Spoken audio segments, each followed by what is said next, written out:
Welcome to Train Signal. I'm Chris Bryant, CCIE number 12933, and this is the Viruses, Other Threats, and Antivirus Programs video. And while you take a look at the outline of this particular video on the whiteboard, I want to tell you that this particular video is not going to have the amount of detail that some of the other sections do. It's not going to be as granular, but this may well be the most important video you watch, if not for passing the Network Plus exam, then for having a good, solid, healthy network. Because you hear so much about viruses and the other threats that we're going to talk about here, and they literally cause hundreds of millions of dollars of damage around the world every single year. And it happens to small networks, happens to mid-sized networks, happens to large ones. And I'll tell you, the vast majority of these attacks can be prevented with preventive measures. And the reason I say that is because once the virus is in, once the Trojan horse is in, once the damage has been caused, trying to limit the damage can be almost impossible. But when you prevent it from happening in the first place, that's what this is all about. That's what an antivirus program is all about. That's what remaining vigilant is all about, because they're out there. I mean, there are viruses out there waiting right now to take your PC down, to take my PC down, and the more exposed we are, obviously, the bigger and better target we are as far as that virus is concerned. So we're going to talk about some best practices here. We're going to talk about some things you can tell your end users to do to help you out to prevent viruses, but of course we can't depend on that. So we're going to talk mostly about what you and I as network admins can do to help limit the damage that viruses cause. Because if there's one thing that you've got to have working at full capacity in your network, it's the antivirus programs. I mean, they've got to be running and they've got to be updated. And if there's one thing that's commonly overlooked when it comes to being updated, it's the antivirus programs. Now, thankfully, as you'll see, many of the antivirus programs, if not all, have some kind of automatic update feature. And I urge you to take advantage of that. We'll talk a little bit more about that later in the video. But again, literally hundreds of millions of dollars in productivity are lost every single year to virus attacks. And frankly, along with a few jobs. And you need to make sure that both your network and your career are protected. So before we discuss how to stop these viruses and these other attacks, let's discuss exactly what they are, because everything we're about to talk about is bad, but they're not all viruses. And there's a little disagreement about some of the later definitions I'm going to show you in the next section here. But for Network Plus, don't worry about it. And you'll see what I'm talking about here with adware and spyware, and also malware.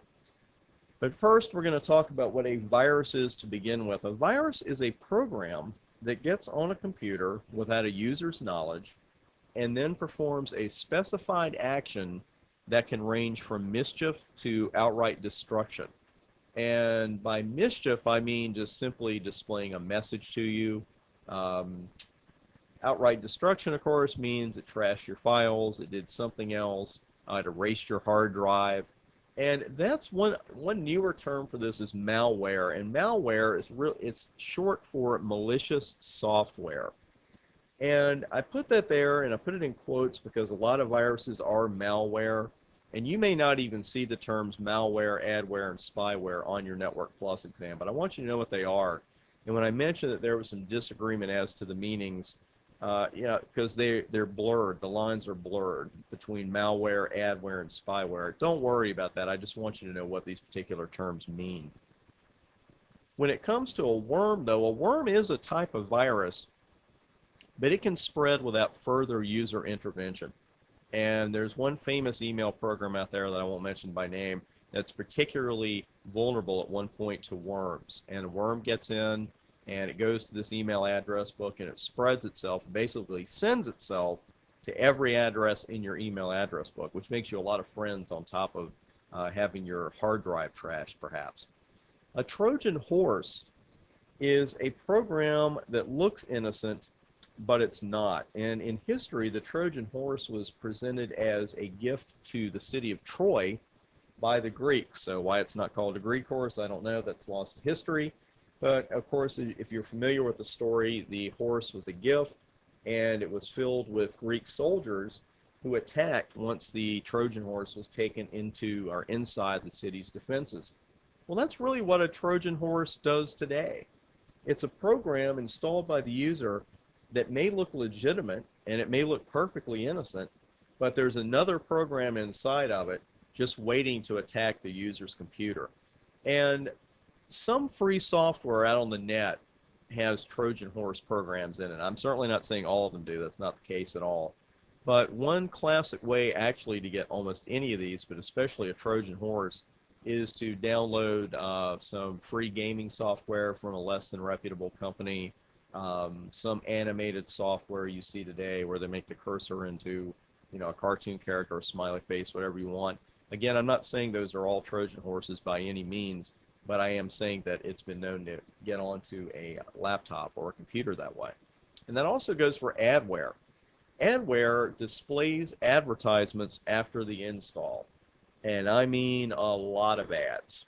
And I've seen one computer just absolutely taken over by adware. It was amazing. It was put on a home network, didn't have any antivirus programs on it, and just after, I believe, one session of surfing, and this was a couple of years ago when adware really got bad.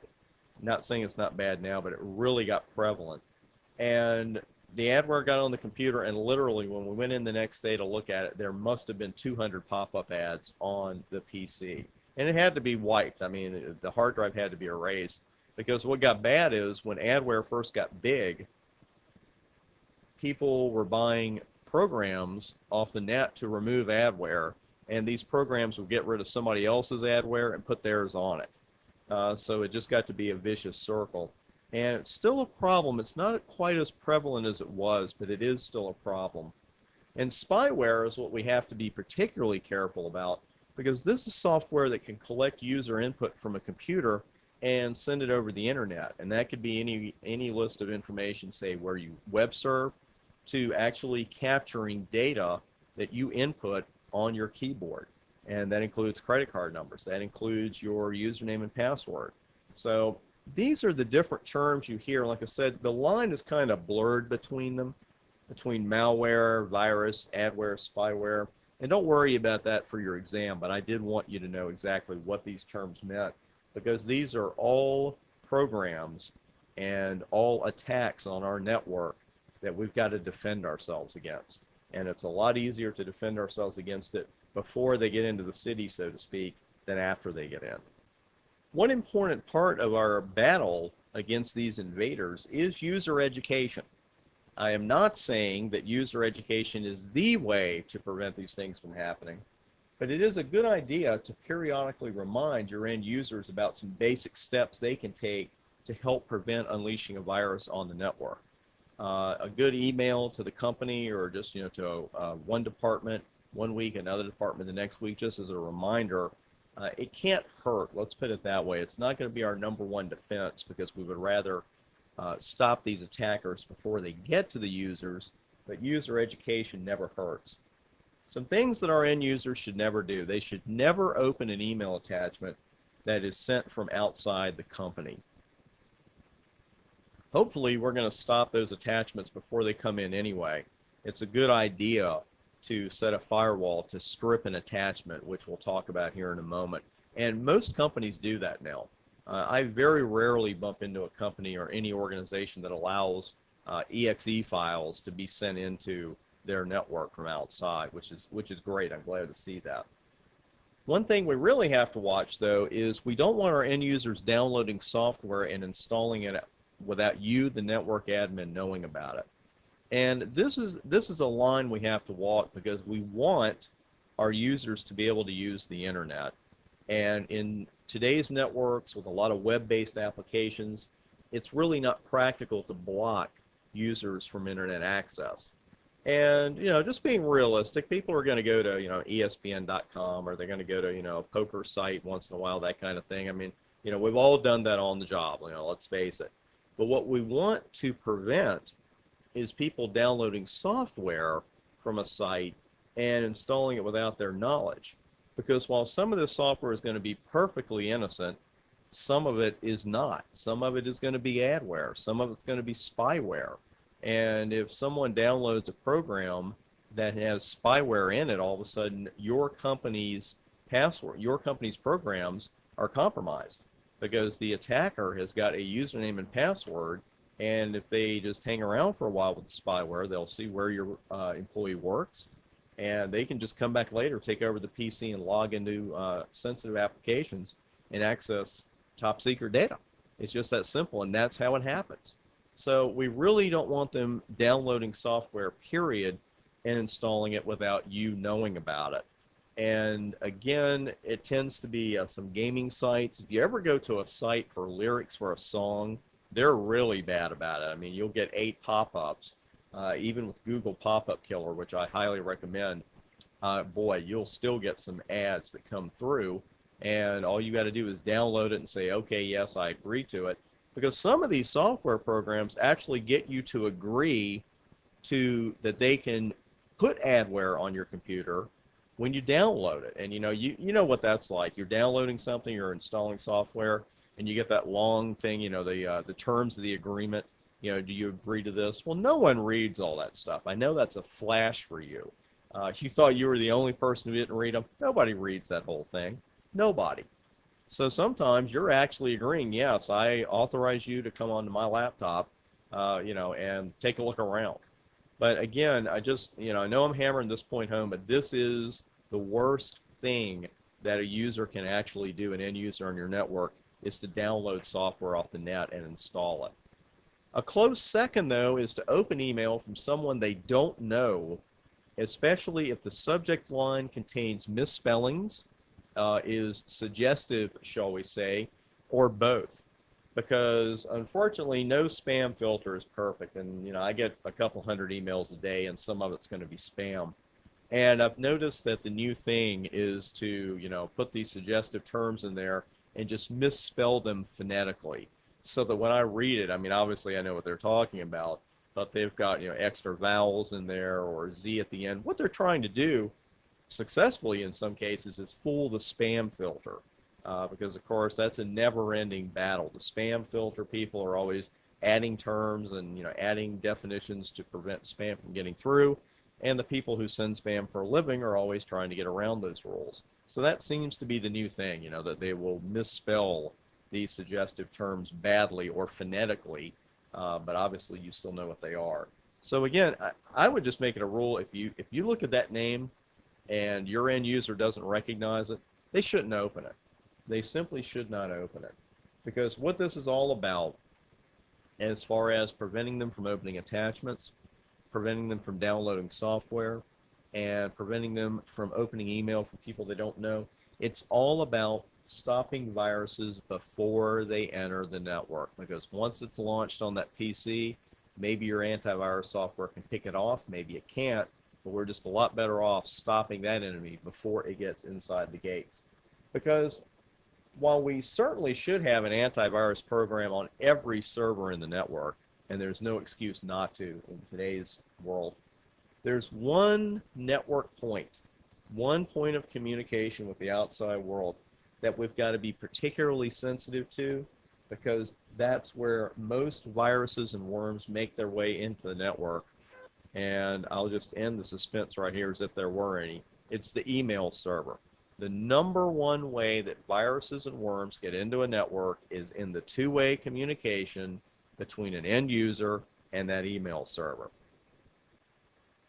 I don't want to sound like a broken record here in this particular video when I say that we have to be vigilant about any server's antivirus protection and keeping that protection up to date. But if there's one box in your network, one server that you've got to be especially wary of, it's the email server. Because this is where users come into contact with the email attachments that can lead to so much trouble.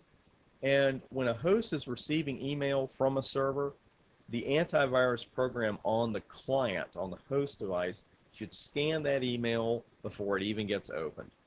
And most, even the free email services do that. Hotmail does it. There are some other free email programs. I believe Yahoo Email does the exact same thing. where before you open anything, it's going to scan it.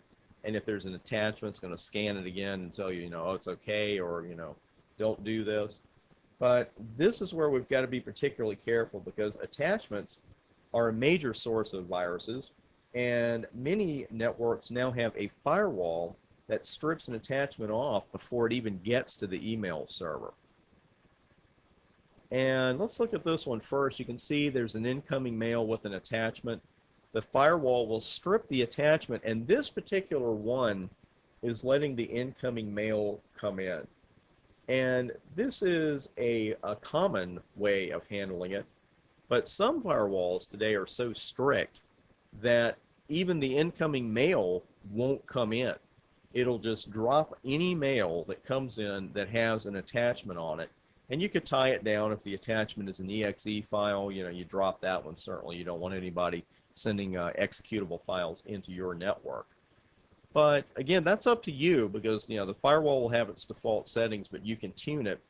And what you can do also is have that attachment stripped and either tell the sender that or not tell them that. And I've seen that both ways. I've sent attachments to users, and especially with government institutions and with some of the larger ISPs. Well, their firewalls are not going to let an attachment through, period.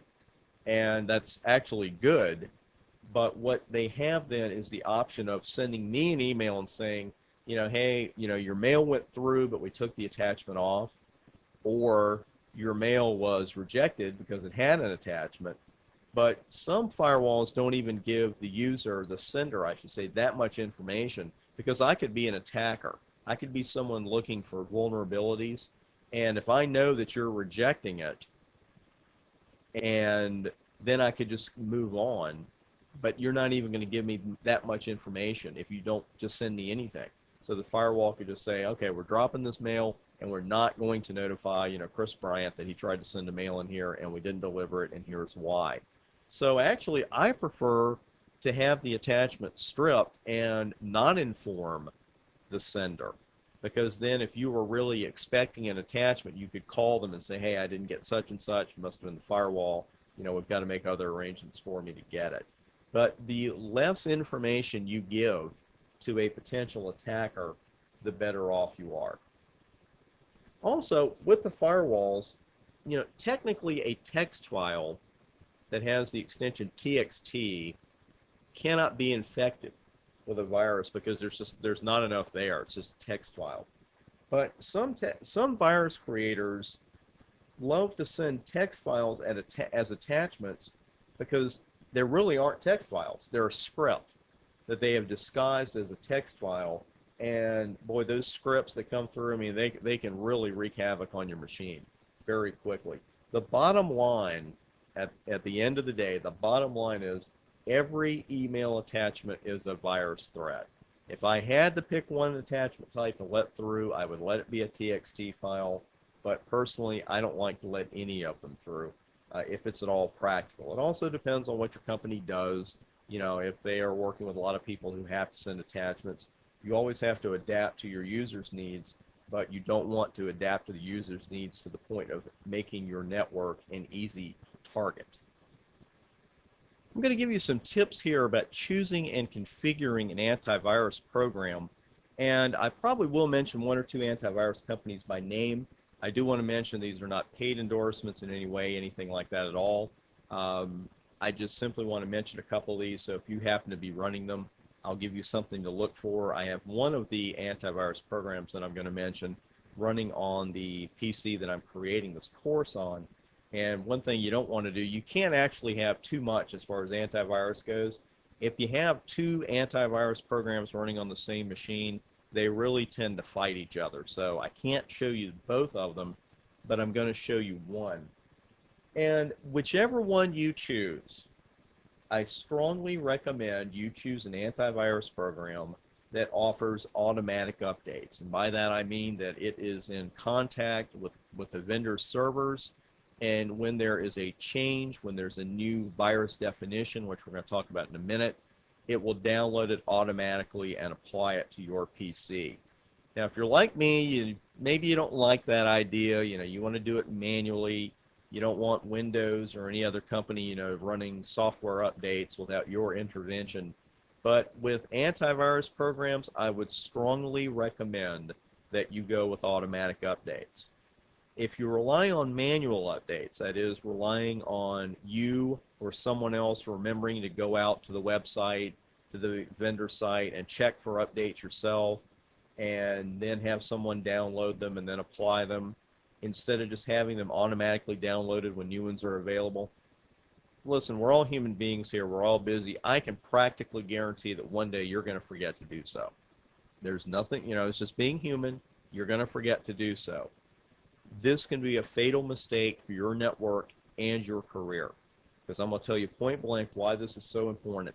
The number one mistake that both professional and home users make, network admins and home PC owners alike, the mistake they make with antivirus software is they don't keep the program up to date. There are new viruses being created every minute of every single day. And reputable program vendors, antivirus program vendors, such as Symantec, for example, they're monitoring that situation. They're looking for new viruses. They're judging their level of threat. Is it a high threat, medium threat, low threat? And what they do is they write virus signature updates or new virus definitions regularly. And what a virus signature is, it's the actual binary pattern of a virus. Don't worry, we're not going to go back to binary right now, but you know what I'm talking about. And just as your signature identifies you, a virus signature identifies the virus itself. The virus definitions are updates that will fight these viruses. And when a new one comes out, the vendors, quickly make an update. And if you have automatic updates running, then your PC should run the little program and go out and contact the server, see that there's an update, and get the update, download it, and automatically apply it. You don't even have to think about it. But it's not enough for these vendors to create the updates. They've got to be downloaded. And they can be downloaded automatically, like I just talked about, or manually. Now, most vendors offer some kind of automatic download for virus definitions, so that when new ones are created, new updates, they're automatically downloaded.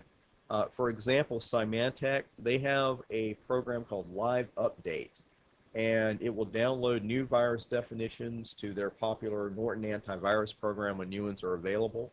And if you're running any one of the other popular Norton programs, Live Update can get you the updates for just about anything they run. Very impressive program. Because identifying viruses and writing new definitions and applying new definitions, it is a never-ending battle, my friends. And you've got to make sure that you've got the latest protection.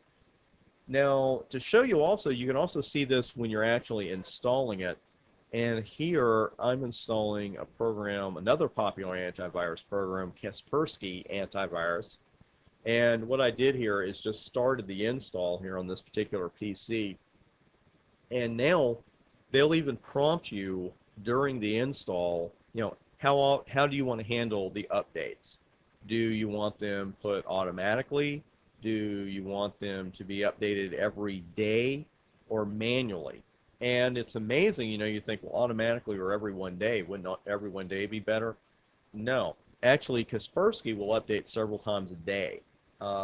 Norton is not far behind that, if they're behind it at all. Sometimes you can get several updates in a single day. And that's what I'm saying. I mean, even if you check it at 8 o'clock in the morning, there could be a new virus out there at 3 o'clock in the afternoon that your servers need protection against. And if you're running manual updates, you probably don't have it. I mean, the phone starts ringing, people need you, and you get busy and you just forget about it. I've seen it happen. I've seen home PCs where the virus deaths were 9 months old. I have seen servers out in the field where the protection was way out of date because they would download them manually and then drop and drag the definitions onto every server. Some afternoons it wouldn't get done. They didn't keep a log. And one day, I mean, boy, when a virus hit that place, it was ugly. So I truly recommend that you go with the automatic updates. Now, of course, these updates cost money. usually after a 30-day free trial. And now when you buy a PC off the shelf or even directly from the manufacturer, you're usually going to get a 90-day free trial of whatever antivirus program comes on the PC. And like I said, you have to purchase a subscription to the update service after that, but it's really money well spent. I can't think of any money you could spend on a computer that's more valuable than automatic updates for your antivirus. Now, even with that protection, you can't be guaranteed 100% protection. No company's going to do that for you. There's something called a polymorphic virus, and it sounds like something that could change its shape or change its look, and that's actually what it does. It actually changes its own binary signature when it replicates, and that's pretty bad.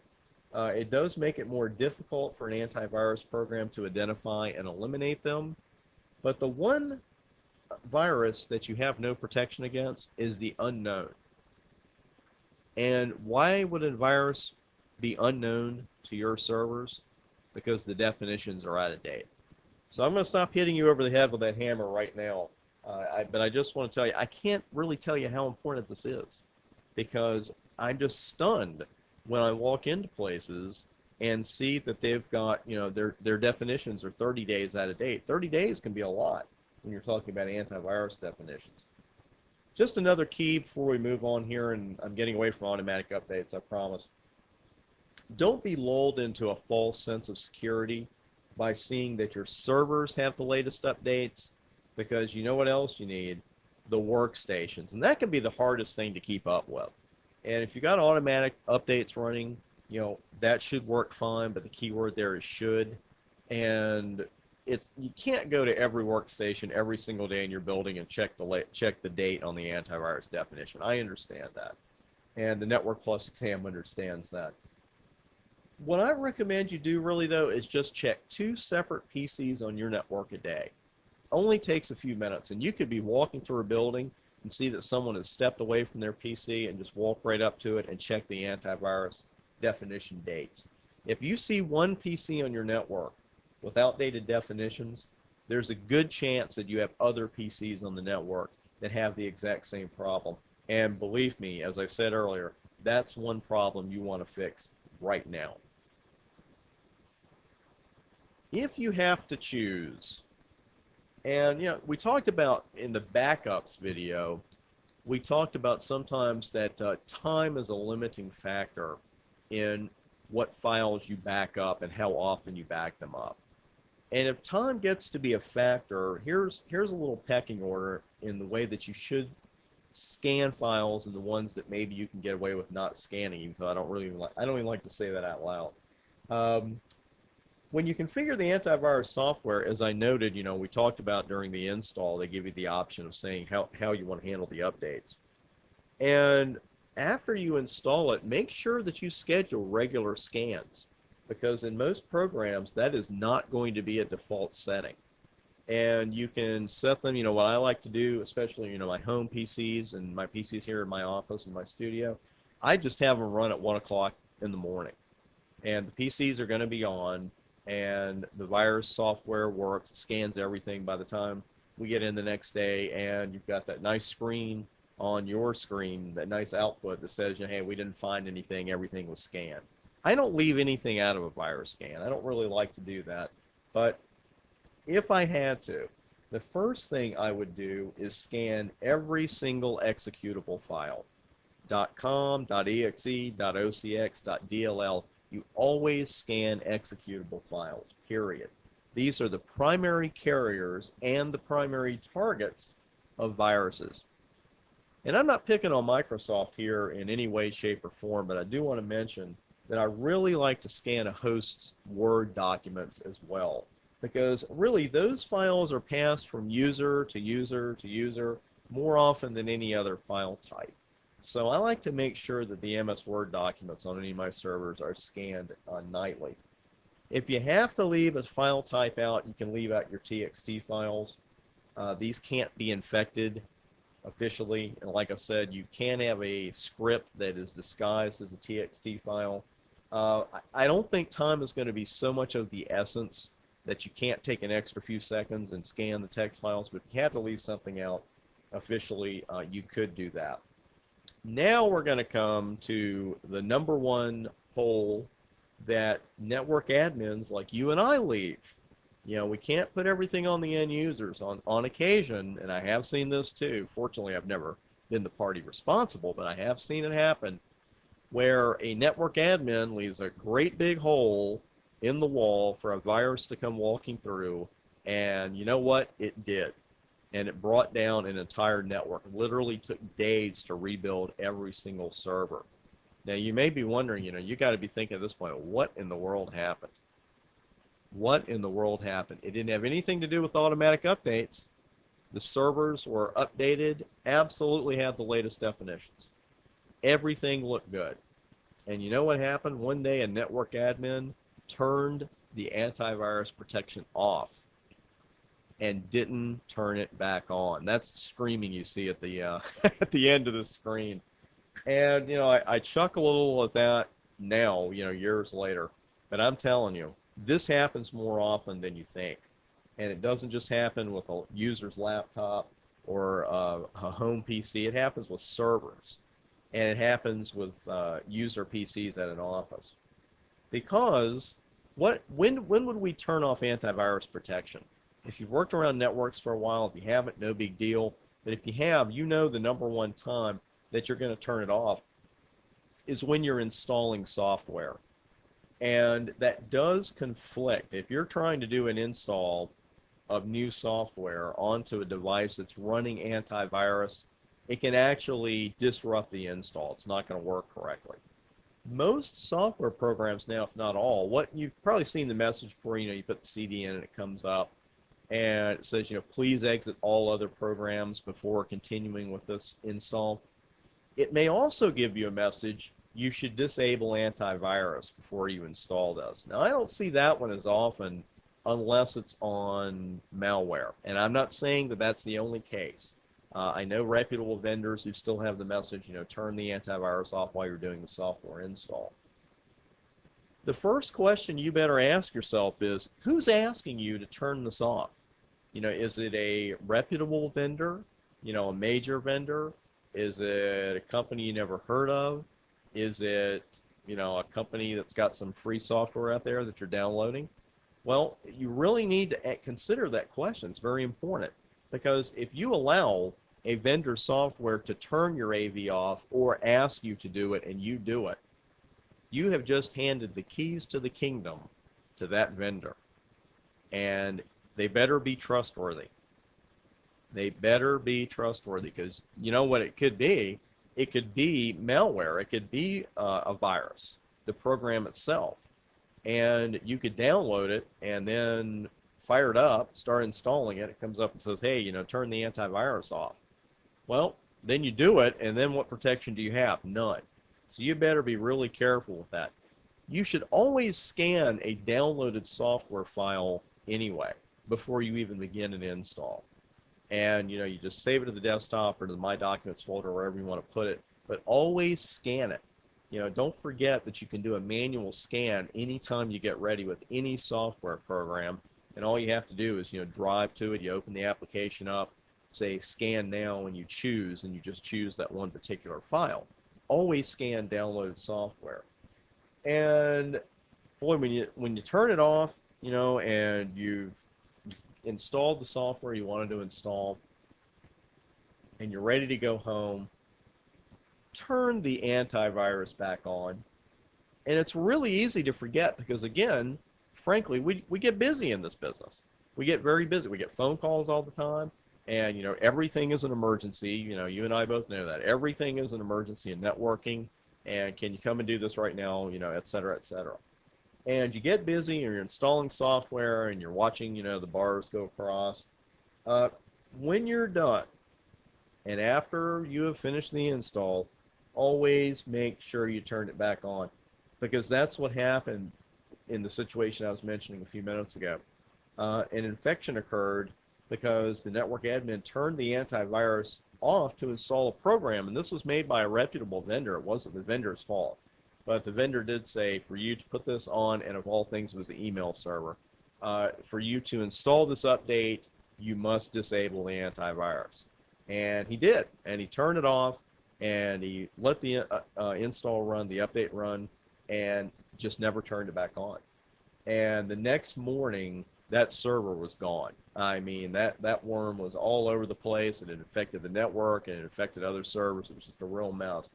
So you don't let that happen to you or your servers. I know a couple of things here that I've mentioned in this video are common sense, but every once in a while, we all have to be reminded to use our common sense, right? Just like our mothers used to tell us. Use your common sense. Be careful when you're turning antivirus protection off, and ask yourself that question: who's asking me to turn it off? That's just like if somebody knocks on your front door at 2 o'clock in the morning. Would you whip the door open, without looking to see who it was? No. Well, if someone's asking you to turn the antivirus off, maybe they have the best of intentions. Maybe they just want the software installed to go well. Then again, maybe they don't have the best of intentions. So just be careful out there. Just to sum up a few high points here as we conclude the virus protection video. And the first step really is educating your users. Now, we cannot rely on our end users to take care of all those for us, obviously, but educating them is a fantastic idea. Whether they choose to listen, unfortunately, is up to them. We can't make them listen, but we can certainly try. But the point you want to put across with them is that they should never open email attachments from anyone outside the company if they're even allowed to get through in the first place. Not to download software and install it, especially fun and free software, as I like to call it, because some of it is adware and some of it is a virus just waiting to happen. And not to open email from anyone they don't know or that even looks suspicious. Just throw it out.